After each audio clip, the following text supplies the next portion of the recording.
Hello mga kagala, ito nga pala yung unit ni Sir Stevie, Honda Civic 2012, full wrap ang ipapagawa niya.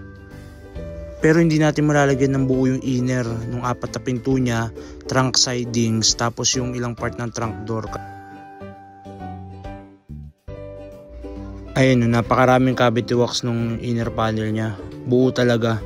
Yung sa taas na part yan, basa, hindi natin malalagyan. Pero yung nasa baba, yan medyo tuyo siya, makakabitan natin yan. Pati dito sa trunk sidings, yan buong buo rin. No? So hindi natin malalagyan kasi basang basa siya. Dodoblehin na lang natin yung rear wheel well niya. Magdo-double layer tayo.